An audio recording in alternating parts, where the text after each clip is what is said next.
Welcome students, welcome to my YouTube channel biology by professor Amit Kumar. हम लोग क्या study कर रहे थे? हम लोग स्टडी कर रहे थे एक मोस्ट इंपॉर्टेंट टॉपिक, और उस टॉपिक का नाम क्या हम लोग बोलेंगे? फाइलोजेनेटिक ट्री, या इसको हम लोग इवोल्यूशनरी ट्री भी बोलते हैं। ठीक है, तो आज हम लोग क्या देखेंगे? आज हम लोग देखेंगे रूटेड फाइलोजेनेटिक ट्री क्या होता है, अनरूटेड फाइलोजेनेटिक ट्री क्या होता है, इसके बारे में आज हम लोग देखेंगे। और उसके साथ साथ हम लोग ये भी देखेंगे कि अगर नंबर ऑफ स्पीसीज अगर दिया हुआ हो तो क्या, तो हम लोग कैसे करके number of rooted and unrooted phylogenetic tree को कैलकुलेट करते हैं, ये भी आज हम लोग देखेंगे, ट्रिक के साथ देखेंगे। ठीक है, क्योंकि ये क्वेश्चंस CSIR नेट में या DBT एग्जामिनेशन में या अदर कॉम्पिटिटिव एग्जामिनेशंस में पूछे जाते हैं, जैसे PhD हो गया, या हम लोग बोल सकते हैं असिस्टेंट प्रोफेसर के एग्जामिनेशन, ये सब में। ठीक है, तो हम लोग आज दो चीज़ देखेंगे। फर्स्ट हम लोग क्या देखेंगे? रूटेड अनरूटेड ट्री क्या होता है। दूसरा हम लोग देखेंगे कि अगर नंबर ऑफ स्पीसीज दिया हुआ है तो कितना number of rooted and unrooted phylogenetic tree हम लोग बना सकते हैं। ठीक है, ये हम लोग देखेंगे।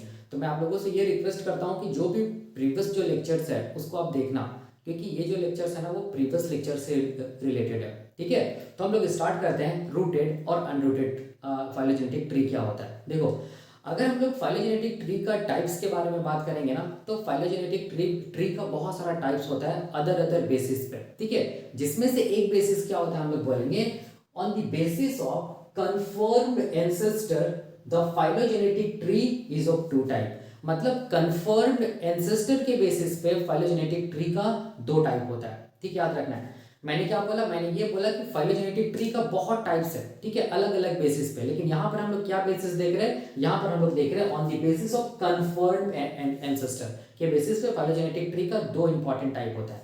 पहला जो टाइप है उसको हम लोग क्या बोलते हैं? रूटेड ट्री, या इसको हम लोग रूटेड फाइलोजेनेटिक ट्री भी बोल सकते हैं। दूसरा जो टाइप है इसको हम लोग क्या बोलते हैं? अनरूटेड ट्री, या इसको हम लोग अनरूटेड फाइलोजेनेटिक ट्री भी बोल सकते हैं। ठीक है, अब रूटेड ट्री क्या होता है? देखो ध्यान से, बहुत आसान है, याद रखना है। रूटेड ट्री का मतलब हो गया वैसा फाइलोजेनेटिक ट्री, वैसा फाइलोजेनेटिक ट्री जहां पर हम लोग बोलेंगे कि जो एंसेस्टर होगा ना वो हम लोग बोलेंगे कंफर्म होगा, या हम लोग बोलेंगे जो एंसेस्टर होगा ना वो नोन होगा। ठीक है, मतलब हम लोग किसी भी फाइलोजेनेटिक ट्री को देख के ये बता सकते हैं कि उसका एंसेस्टर क्या है। ठीक है, तो वैसा फाइलोजेनेटिक ट्री को हम लोग क्या बोलेंगे? Rooted tree. इसका क्या मतलब है? तो देखो इसका क्या मतलब है, जैसे कि मैं यहाँ पर देखो एक फाइलोजेनेटिक ट्री मैं बना रहा हूँ। ठीक है, प्रीवियस लेक्चर में मैंने बताया था कि फाइलोजेनेटिक ट्री को हम लोग डायगोनली भी बना सकते हैं 90 डिग्री, या हम लोग बोलेंगे राइट ट्रायंगल में भी बना सकते हैं। अब देखना, ठीक है, तो मैं यहाँ पर क्या कर रहा हूँ? देखो ध्यान से, फाइलोजेनेटिक ट्री को मैं यहाँ पर राइट ट्रायंगल में बना रहा हूँ। ठीक है, जैसे कि मान लो ये एक फाइलोजेनेटिक ट्री मैं बना रहा हूँ। ठीक है, ऐसे करके देखना, समझना बहुत आसान है। ठीक है, यहाँ पर देखो ये क्या चीज है? ये मैं क्या बनाया? एक फाइलोजेनेटिक ट्री मैं बना रहा हूँ ऐसे करके। ठीक है, इसी फाइलोजेनेटिक ट्री को हम लोग ऐसे भी बना सकते हैं, देखो ध्यान से, ऐसे करके। ठीक है, इसको हम लोग ऐसे भी कर सकते हैं, और ऐसा फाइलोजेनेटिक ट्री को हम लोग क्या बोलते हैं? Right triangle phylogenetic tree. ठीक है, मैंने क्या बताया था कि जहां पर, देखो ध्यान से, यहां पर जिस जिस पॉइंट से, ठीक है, जिस इन पॉइंट से जो लाइन है या लीनियज है वो दो डायरेक्शन में अगर ये होगा, स्प्लिट होगा, तो उस पॉइंट को हम लोग बोलेंगे नोड। फॉर एग्जांपल ये एक नोड है, ये भी एक नोड है, ये भी एक नोड है। सिमिलरली देखो ध्यान से, यही तो है ना, यहाँ पर एक नोड है ये वाला। ठीक है, ये वाला नोड देखो यहाँ पर है। ठीक है, और ये वाला नोड क्या चीज है? यहाँ पर। ठीक है, याद रखना है। और मैंने क्या बताया था कि नोड, याद रखना है, रिप्रेजेंट करता है क्या चीज? हम लोग बोलेंगे न्यू एंसेस्टर या रिसेंट एंसेस्टर को। ठीक है, तो यहां पर जैसे कि मैं इसको मान ले रहा हूं, देखो ध्यान से, ए मान लिया, इसको मैं बी मान लिया, इसको मैं सी मान लिया। ठीक है, तो ए बी सी क्या चीज है? हम लोग बोलेंगे ए बी एंड सी, ये क्या चीज है? हम लोग बोलेंगे ये क्या चीज है? नोड्स है। ठीक है, और प्रीवियस लेक्चर में मैंने बताया था कि नोड्स का मतलब क्या होता है? हम लोग बोलेंगे नोड्स का मतलब हो गया, नोड्स क्या चीज को रिप्रेजेंट कर रहा है? हम लोग बोलेंगे ये रिप्रेजेंट कर रहा है, हम लोग बोलेंगे रिसेंट एंसेस्टर को। रिसेंट एंसेस्टर को रिप्रेजेंट कर रहा है, एंसेस्टर को रिप्रेजेंट करता है। तो अगर इस डायग्राम से अगर हम लोग देखें तो यहाँ पर क्या हो जाएगा? हम लोग बोलेंगे ये वाला को ए बोलेंगे, इसको क्या बोलेंगे? बी बोलेंगे, ये नोड को, और ये वाला को, ये वाला इसको सी बोलेंगे।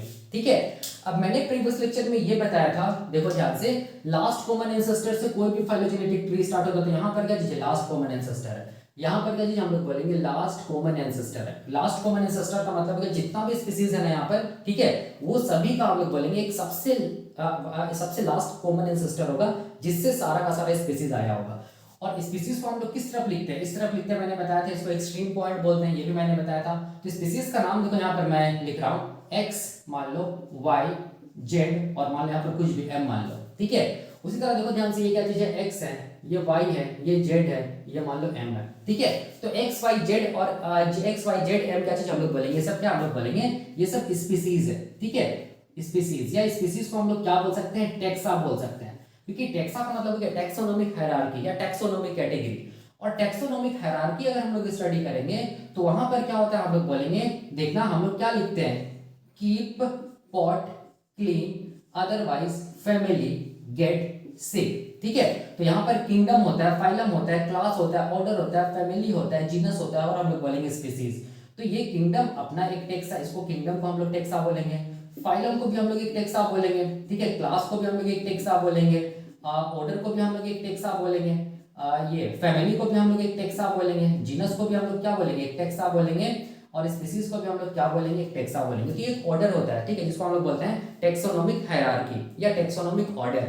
और ये जो टेक्सोनोमिक हायरार्की है ना, इसमें जो एक यूनिट है ना, इसको जैसे किंगडम एक यूनिट है, इसको हम लोग बोलेंगे एक टेक्सा, फाइलम एक यूनिट है, जिसको हम लोग क्या बोलेंगे, एक टेक्सा, ठीक है। तो टेक्सा यहाँ पर क्या हो सकता है, हम लोग बोलेंगे या तो स्पीसीज हो सकता है, या तो फैमिली हो सकता है, या हम लोग बोलेंगे क्लास हो सकता है, ठीक है, याद रखना है, कुछ भी हो सकता है, लेकिन मोस्टली स्पीसीज दिया हुआ रहता है, मोस्टली स्पीसीज दिया हुआ रहता है, फैमिली और क्लास के फॉर्म में ही रहता है। तो यहाँ पर मैं क्या लेके चल रहा हूँ, स्पीसीज लेके चल रहा हूँ, ठीक है, याद रखना इस चीज को।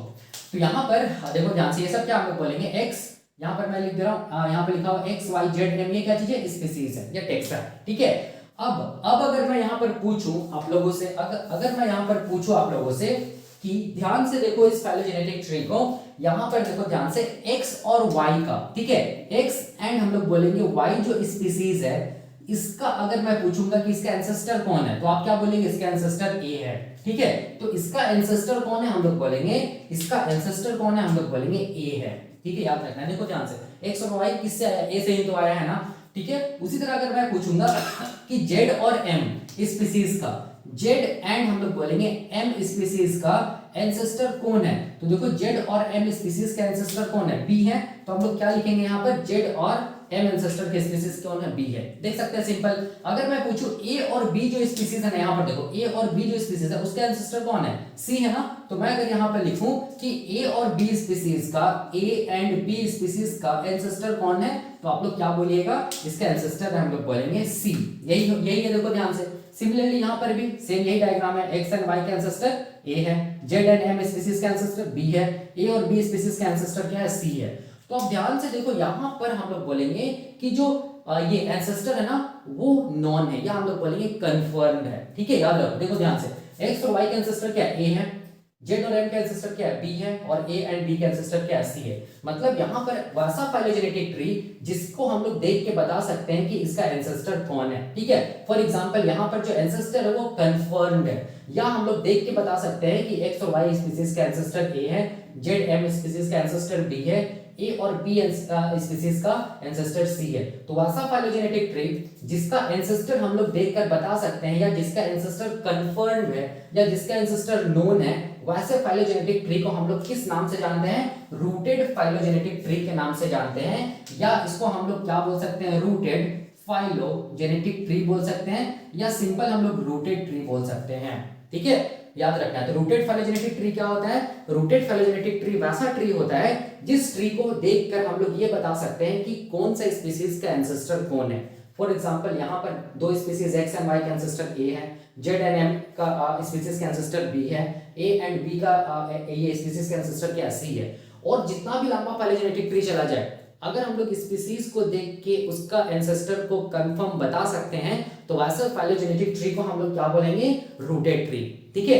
और याद रखना, जहां जहां हम लोग बोलेंगे नोड्स प्रेजेंट है ना, वहां वहां क्या प्रेजेंट होगा, हम लोग बोलेंगे एंसेस्टर्स प्रेजेंट होगा। ये मैंने बताया था, ये फाइलोजेनेटिक ट्री का क्या चीज हम लोग बोलेंगे, इंपॉर्टेंट कैरेक्टरिस्टिक्स है, ठीक है। तो वही यहाँ पर मैंने लिखा है, देखो ध्यान से, रूटेड फाइलोजेनेटिक ट्री वैसा ट्री होता है जिसमें एंसेस्टर क्या रहता है, आप लोग बोलेंगे कंफर्म्ड रहता है, कंफर्म्ड रहता है, या नोन रहता है। फर्स्ट फाइलोजेनेटिक ट्री को हम लोग क्या बोलेंगे, रूटेड फाइलोजेनेटिक ट्री, ठीक है। अब देखो दूसरा लाइन यहाँ पर मैंने क्या लिखा है कि रूटेड फाइलोजेनेटिक ट्री को स्टडी किया जाता है एक पर्टिकुलर डायरेक्शन में। तो यहाँ पर देखो ध्यान से, एक पर्टिकुलर डायरेक्शन का मतलब क्या है, देखो ध्यान से, यहाँ पर एक पर्टिकुलर डायरेक्शन में तो आप लोग स्टडी करना, एक्स और वाई का एंसेस्टर क्या हम लोग बोलेंगे, ए है, ठीक है, जेड और एम का एंसेस्टर कौन है, हम लोग बोलेंगे बी है। देखो ध्यान से पर्टिकुलर डायरेक्शन में हम लोग स्टडी कर पा रहे हैं, ठीक है। सिमिलरली देखो ध्यान से बी और ए का जो एंसेस्टर है वो कौन है, हम लोग बोलेंगे सी है, ठीक है। याद रखना है जो रूटेड फाइलोजेनेटिक ट्री होगा उसमें हम लोग बोलेंगे क्या होगा, उसको स्टडी किया जाएगा एक पर्टिकुलर डायरेक्शन से, और जिसमें एंसेस्टर हम लोग देखकर बता सकते हैं कि ये स्पीशीज का ये एंसेस्टर है। वैसे फाइलोजेनेटिक ट्री को हम लोग किस नाम से जानते हैं, रूटेड फाइलोजेनेटिक ट्री के नाम से जानते हैं या रूटेड ट्री के नाम से जानते हैं, ठीक, यही कॉन्सेप्ट है, ठीक है। तो ये यही मैंने यहाँ पे लिखा और यही मैंने यहाँ पर बताया। एग्जाम में आप लोग से क्या पूछेगा, यहाँ पर कितने स्पीशीज दिया, देखो ध्यान से 1 2 3 4। यहाँ पर अगर मान लो कि नंबर ऑफ स्पीशीज दे दिया जाए, फॉर एग्जांपल देखो ध्यान से, इसको मुझे बताना है, देखो ध्यान से, जैसे कि मान लो अगर 2 स्पीशीज दे दिया जाए, मिनिमम याद रखना फाइलोजेनेटिक ट्री बनाने के लिए कितने स्पीशीज चाहिए, 2 स्पीशीज चाहिए। तो यहाँ पर क्वेश्चन आता है कि कितना रूटेड फाइलोजेनेटिक ट्री बनेगा, ठीक है, और कितना अनरूटेड फाइलोजेनेटिक ट्री बनेगा, पहला क्वेश्चन। अगर मान लो कि 3 स्पीशीज अगर एग्जाम में दिया हुआ है, क्वेश्चन में दिया हुआ है, और पूछेगा कि कितना इस 3 स्पीशीज से कितना रूटेड फाइलोजेनेटिक ट्री बनेगा, ठीक है, और कितना अनरूटेड फाइलोजेनेटिक ट्री बनेगा, कैसे बताएं।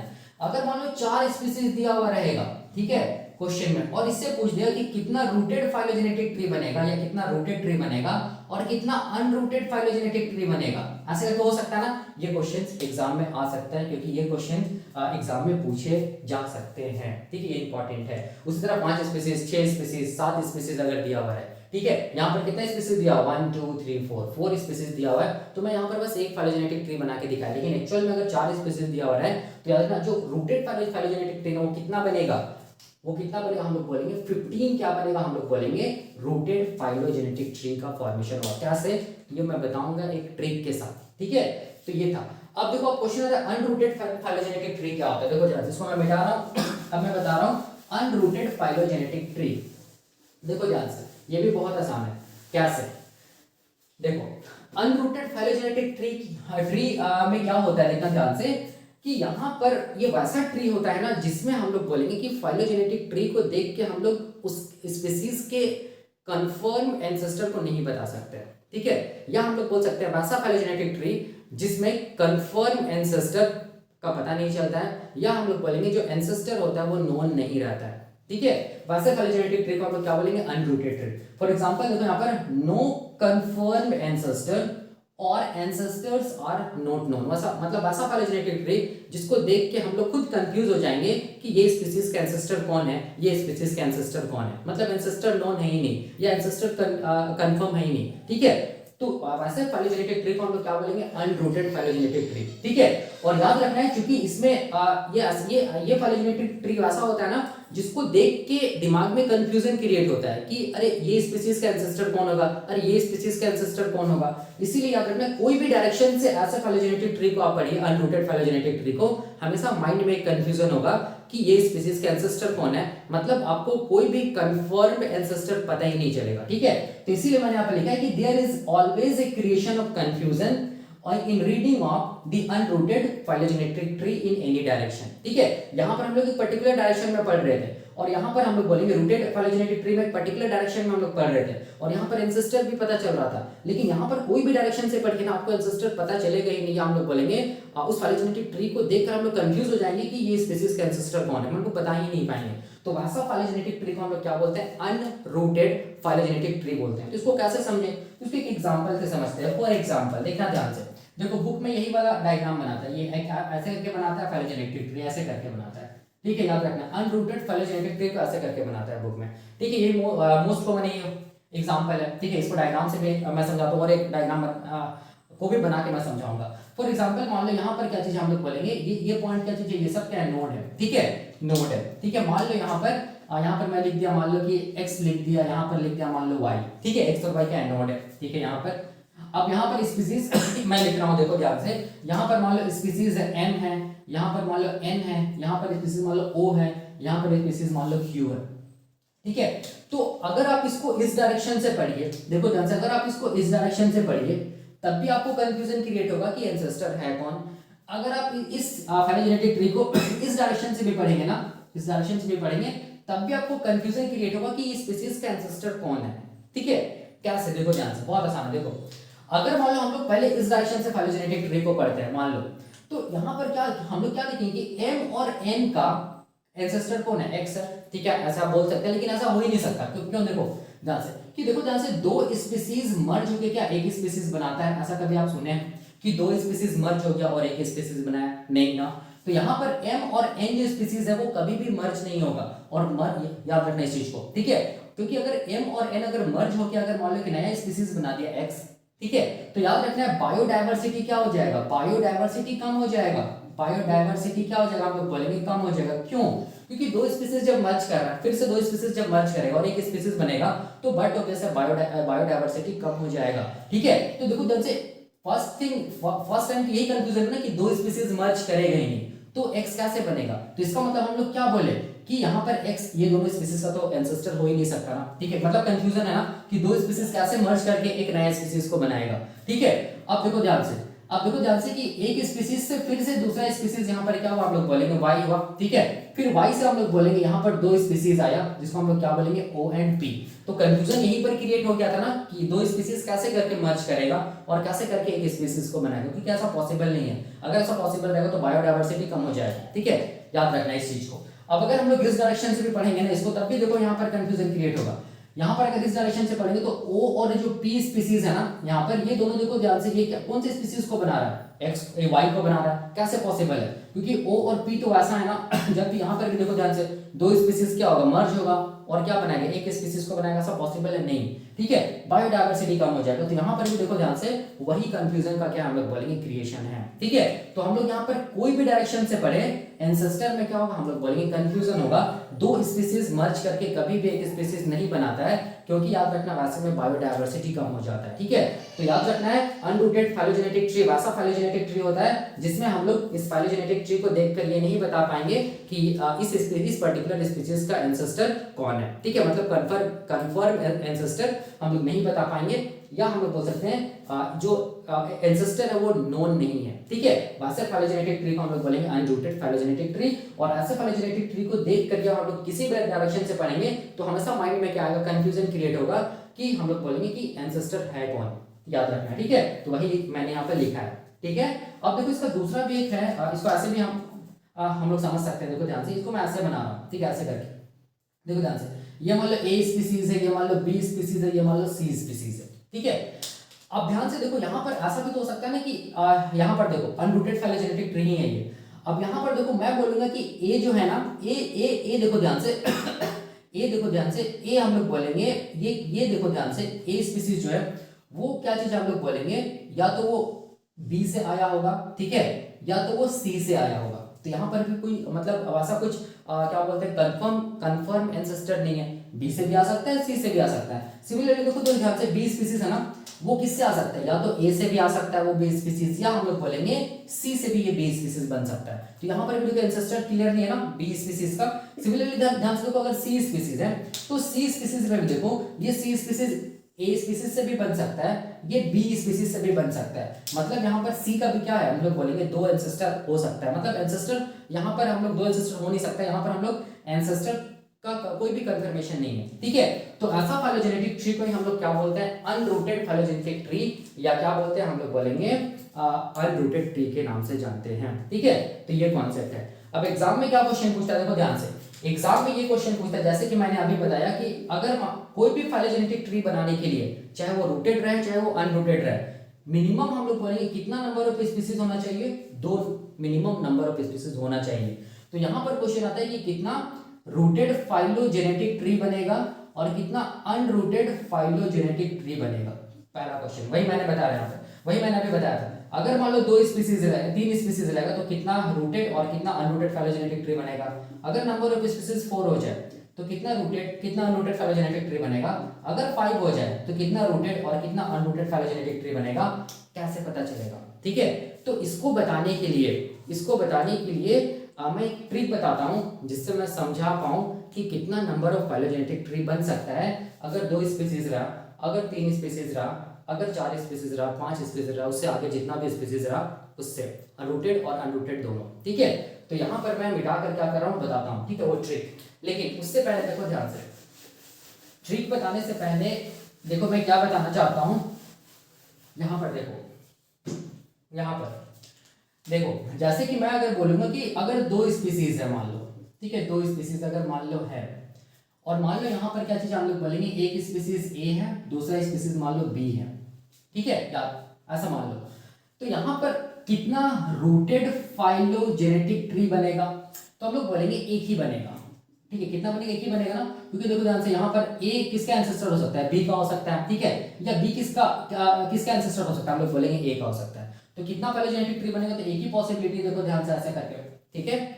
अगर मान लो कि दो स्पीसीज है तो कितना अनरूटेड फाइलोजेनेटिक ट्री बनेगा, तो यहाँ पर इसको मैं ऐसे दिखा रहा हूँ, ए यहाँ पर बी लिख रहा हूँ, यहाँ पर वैसा कोई भी यहाँ पर सिनेरियो नहीं है कि यहाँ पर कोई एंसेस्टर कंफर्म है, ठीक है। तो यहाँ पर भी हम लोग बोलेंगे कितना फाइलोजेनेटिक ट्री बनेगा, अनरूटेड फाइलोजेनेटिक ट्री, तो हम लोग बोलेंगे वन ही बनेगा, ठीक है, यही बनेगा। अगर मान लो कि तीन स्पीसीज दिया हुआ है, मान लो कि तीन स्पीसीज अगर दिया हुआ है, ठीक है, तो कितना रूटेड फाइलोजेनेटिक ट्री बनेगा, कितना अनरूटेड, तो मान लो वो स्पीसीज क्या हम लोग बोलेंगे, ए है, बी है और सी, मान लो ये स्पीसीज दिया हुआ है, तो कितना रूटेड फाइलोजेनेटिक ट्री बनेगा। तो देखो पॉसिबिलिटी मैं बताता हूँ, देखो ध्यान से, ये एक पहला पॉसिबिलिटी होगा, ठीक है, जहां पर हम लोग बोलेंगे ए स्पीसीज होगा, बी स्पीसीज होगा और ये सी स्पीसीज होगा, ये पहला पॉसिबिलिटी। दूसरा पॉसिबिलिटी क्या होगा, देखो ध्यान से, दूसरा पॉसिबिलिटी क्या होगा, यहाँ पर ए है ना, तो यहाँ पर ए कर दो, यहाँ पर बी की जगह सी कर दो और बी को इस तरफ ले जाओ, ठीक है। तो ये दूसरा पॉसिबिलिटी, दूसरा फाइलोजेनेटिक ट्री, ठीक है, ये पहला फाइलोजेनेटिक ट्री, ये दूसरा फाइलोजेनेटिक ट्री मतलब रूटेड फाइलोजेनेटिक ट्री।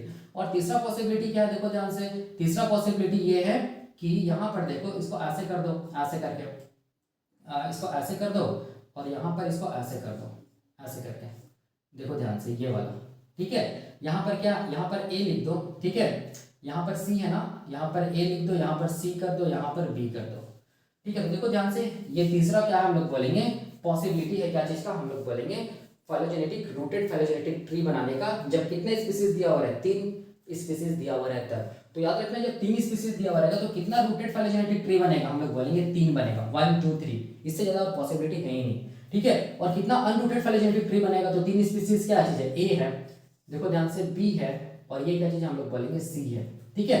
कुछ इस टाइप से फाइलोजेनेटिक ट्री को ड्रॉ करो कि देखने वाला कंफ्यूज हो जाए कि कौन किसका एंसेस्टर है। तो यहाँ पर एक, देखो ध्यान से, ए किससे किससे आ सकता है, बी से भी आ सकता है और सी से भी आ सकता है ना, मतलब ए किससे किससे बन सकता है, बी से भी बन सकता है, सी से भी बन सकता है ए। तो इसका मतलब ए का एंसेस्टर या तो बी हो सकता है या सी हो सकता है, मतलब कंफ्यूजन यहाँ पर क्रिएट हो रहा है। उसी तरह ए, यहाँ पर देखो बी किससे किससे बन सकता है, ए से भी बन सकता है और सी से भी बन सकता है, देखो ध्यान से, जो मैंने अभी बताया था। उसी तरह सी का एंसेस्टर कौन हो सकता है, ए भी हो सकता है, बी भी हो सकता है, मतलब कंफ्यूजन है। तो यहाँ पर याद रखना है, अगर तीन स्पीसीज रहेगा तो कितना अनरूटेड फाइलोजेनेटिक ट्री बनेगा, हम लोग बोलेंगे 1 बनेगा, ठीक है। अगर मान लो 4 स्पीसीज रहेगा, मान लो, ठीक है, 4 स्पीसीज रहेगा, जैसे ए हो गया, बी हो गया, सी हो गया, डी हो गया, तो कितना फाइलोजेनेटिक ट्री बनेगा। तो मैं यहाँ पर देखो ध्यान से, ये ए हो गया, ये बी हो गया, ये सी हो गया, ये डी हो गया, ठीक है, कितना रूटेड फाइलोजेनेटिक ट्री में ये मैं पहला बनाया, ठीक है। सिमिलरली दूसरा में क्या कर दो, चेंज कर दो, ऐसे करके, देखो ध्यान से, ऐसे करके आप चेंज कर दो, ठीक है। यहाँ पर ए है ना, बी की जगह सी कर दो, यहाँ पर सी की जगह बी कर दो, यहाँ डी कर दो, ये दूसरा फाइलोजेनेटिक ट्री।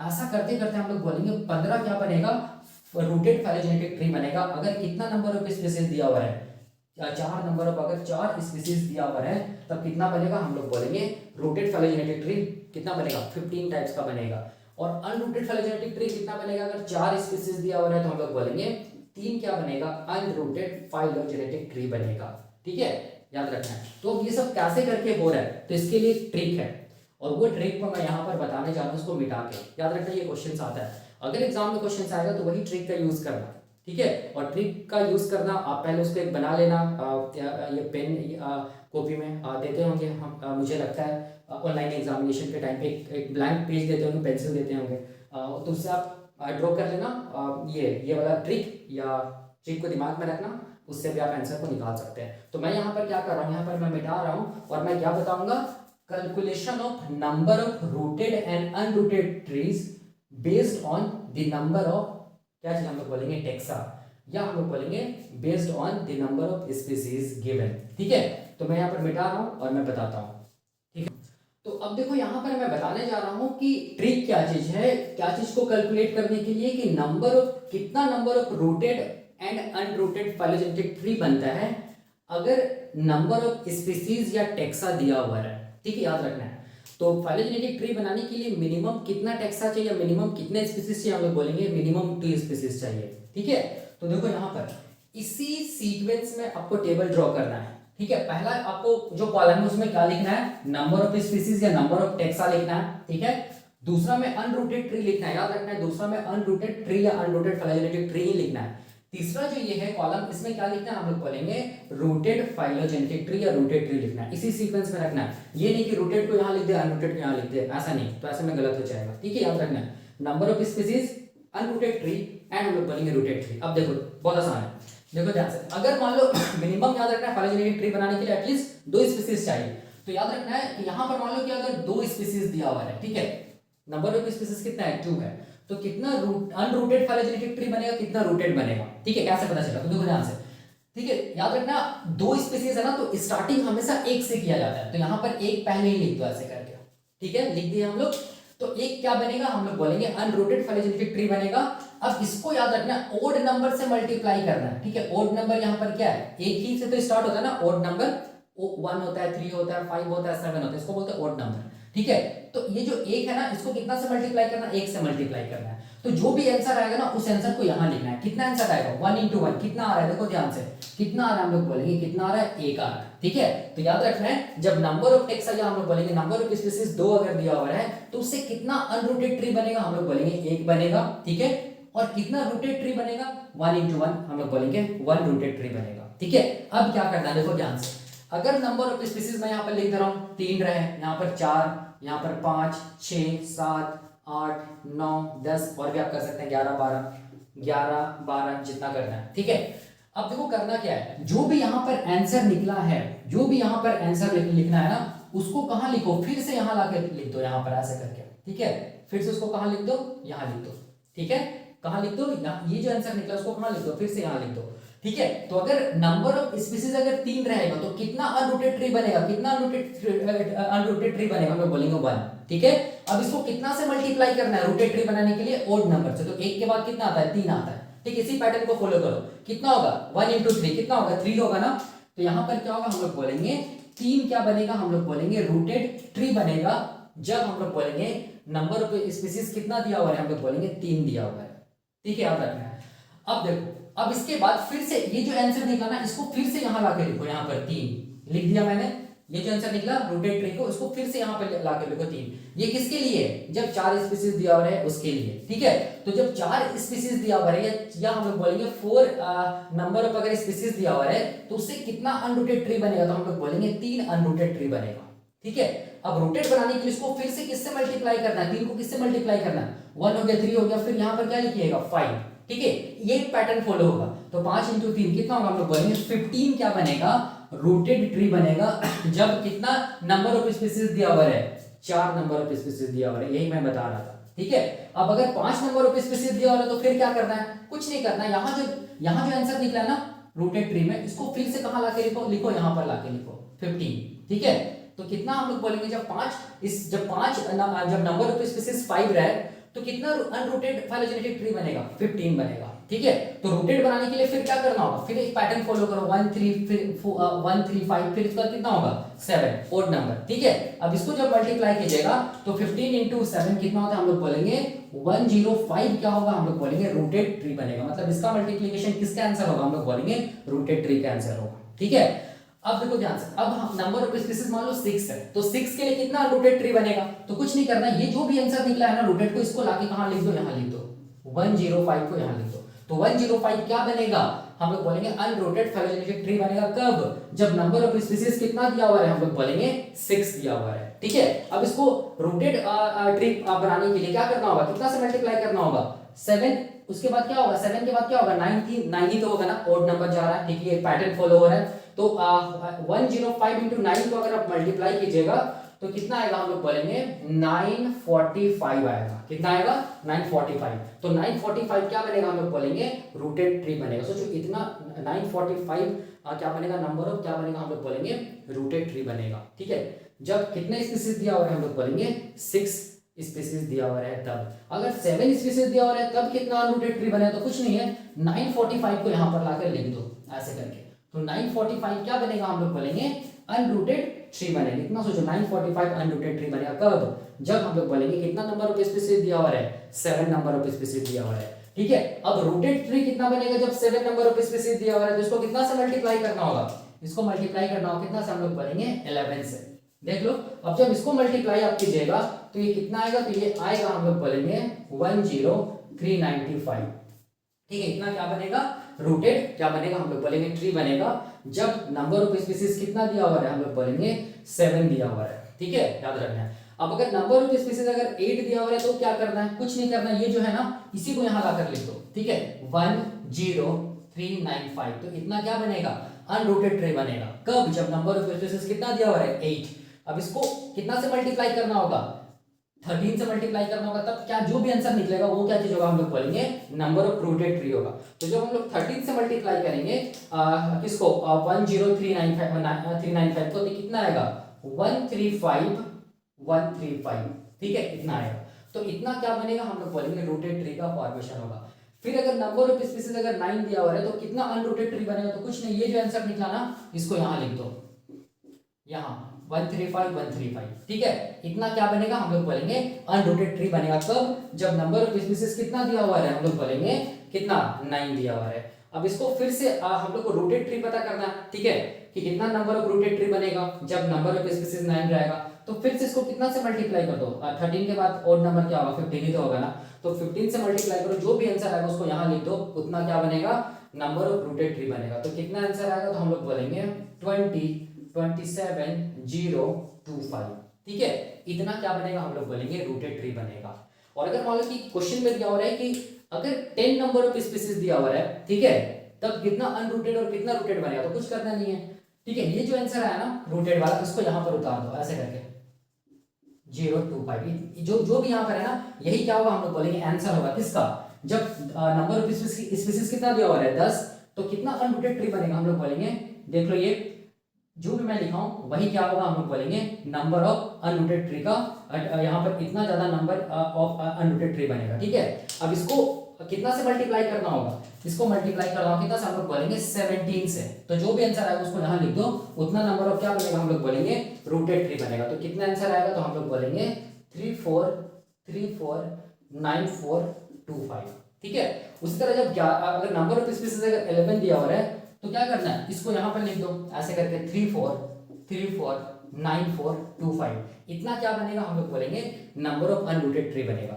और अगर नंबर ऑफ रूटेड ट्री बनाना है जब नंबर ऑफ स्पीसीज 11 हो, तो कितना से मल्टीप्लाई करना होगा 19 से। जो भी आंसर आएगा उसको यहाँ लिखो। ठीक है, याद रखना। उसी तरह जितना नंबर ऑफ स्पीसीज दिया हुआ रहेगा, आप इस टेबल को फॉलो करके आप बता सकते हैं कि उसमें कितना अनरूटेड ट्री बनेगा और उसमें कितना रूटेड ट्री का फॉर्मेशन होगा। ठीक है, तो यही एक पैटर्न है, देखो ध्यान से, कुछ नहीं, पैटर्न को फॉलो यहाँ पर करना है, कुछ भी नहीं है। अगर मान लो एग्जाम में क्वेश्चन दे दिया कि नंबर ऑफ स्पीसीज मान लो 6 दे दिया, और वहां पर क्वेश्चन पूछा कि कितना नंबर ऑफ अनरूटेड ट्री बनेगा और कितना नंबर ऑफ रूटेड ट्री बनेगा, तो आप तुरंत ये टेबल ड्रॉ करना और देखना कि अगर नंबर ऑफ स्पीसीज अगर 6 है ना, तो कितना अनरूटेड ट्री बनेगा, हम लोग बोलेंगे 105।